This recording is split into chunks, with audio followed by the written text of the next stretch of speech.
posição de repouso, todos os músculos respiratórios em contração, eles trabalham unicamente para priorizar a inspiração. Durante o trabalho de inspiração, são divididos em 3 frações. A primeira fração, ela ocorre justamente quando é necessário expandir o pulmão contra as forças elásticas pulmonar e da caixa torácica. A segunda fração, ela é necessária para sobrepujar a viscosidade pulmonar e do tórax, sendo assim chamada de trabalho de resistência tecidual.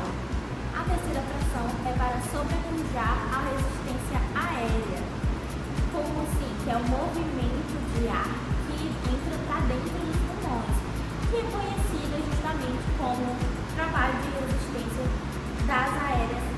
A ventilação pulmonar ela pode ser estudada por meio do registro do movimento do volume de ar para dentro e para fora dos pulmões. Também um método chamado de espirometria. Nesses testes de função pulmonar, se usa um espirômetro, que é um instrumento que se usa para medir o volume de ar movido a cada respiração. Um espirômetro básico típico, ele consiste em um cilindro invertido sobre uma câmara de água, com um cilindro contrabalançado por peso. O interior do cilindro ele é composto por gás respiratório, ou seja, ar ou oxigênio, e um tubo que se conecta com a boca junto com a câmara de gás. Quando uma pessoa ela se conecta ao espirômetro básico bucal, o seu nariz ele é tampado com um grampo e assim o sistema respiratório da pessoa e o espirômetro se tornam um sistema fechado. Quando se respira para dentro e para fora da câmara, o cilindro faz um movimento de subida e descida e esse registro apropriado ele é feito em forma de papel que se move. Para facilitar a descrição melhor desses eventos da ventilação pulmonar, o ar dos pulmões ele foi subdividido em 4 volumes, também conhecidos como volumes pulmonares. Os volumes pulmonares variam consideravelmente com a idade, o sexo, a altura e o peso, e assim os médicos usam esses algoritmos como base nesses parâmetros para calcular os volumes pulmonares. Aí agora eu vou estar explicando o significado de cada um desses volumes. O volume de ar que se move durante uma única inspiração ou expiração é denominado volume corrente. Esse volume corrente, em média, a sua média durante uma respiração espontânea é de cerca de 500 ml. O volume adicional inspirado, acima do volume corrente, representa o seu volume de reserva inspiratório, também conhecido como VRI. A quantidade de ar expirado vigorosamente após o final de uma inspiração espontânea é o volume de reserva expiratório, VRE, que é em média cerca de 1.100 ml. O quarto volume ele não pode ser medido diretamente. Mesmo se você soprar o máximo de ar que puder, ainda restará ar nos pulmões e nas vias aéreas. O volume de ar presente no sistema respiratório após a expiração máxima é de cerca de 1.200 ml. É chamado também de volume residual. A maior parte desse volume residual existe porque os pulmões são mantidos estirados aderidos pelo líquido pleural às costelas. Durante a respiração, você inspira e expira um determinado volume de ar. Esse volume de ar que entra e sai pela sua boca é como chamamos de volume corrente. Durante uma respiração tranquila, 500 ml de oxigênio entra durante a inspiração e 500 ml sai durante a expiração. Mas se você fazer uma inspiração forçada, você vai ter um outro volume pulmonar, o volume de reserva inspiratória, que fica em torno de 3.000 ml. E se você fazer uma expiração forçada, você também vai ter um outro volume pulmonar, o volume de reserva expiratória, que fica em torno de 1.100 ml. Agora repare que mesmo você expirando o máximo de ar que consegue, os pulmões não se esvaziam completamente, ou seja, mesmo você forçando a expiração, ainda vai sobrar um pouco de ar dentro dos pulmões, que chamamos de volume residual. Lembrando que o volume residual não dá para ser medido pelo espirômetro, pois não conseguimos soprar esse volume de ar para fora dos pulmões. Esse volume residual não sai dos pulmões, porque os pulmões estão colados na caixa torácica. Então, mesmo você forçando a expiração, vai chegar um momento que a caixa torácica não vai comprimir mais e os pulmões que estão colados nessa caixa torácica não vai se retrair mais que isso. E aí vai sobrar um pouco de ar dentro que fica em torno de 1.200 ml. Bom, agora eu vou falar um pouquinho sobre as capacidades pulmonares. Nós temos cerca de algumas capacidades, como a capacidade inspiratória, a capacidade residual funcional, a capacidade pulmonar total, a capacidade vital. Então, vou falar agora um pouquinho sobre cada uma delas. A capacidade inspiratória é o volume de ar que podemos respirar, somando a quantidade de ar que fica nos nossos pulmões e ao ar extra que puxamos com força.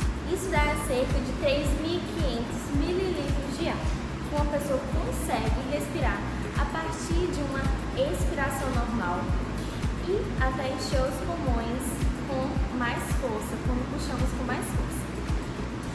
Temos também a capacidade residual funcional. Ela é o ar que fica entre os pulmões após uma expiração normal. Ela é formada pelo ar que podemos respirar com força e o ar que fica entre os pulmões.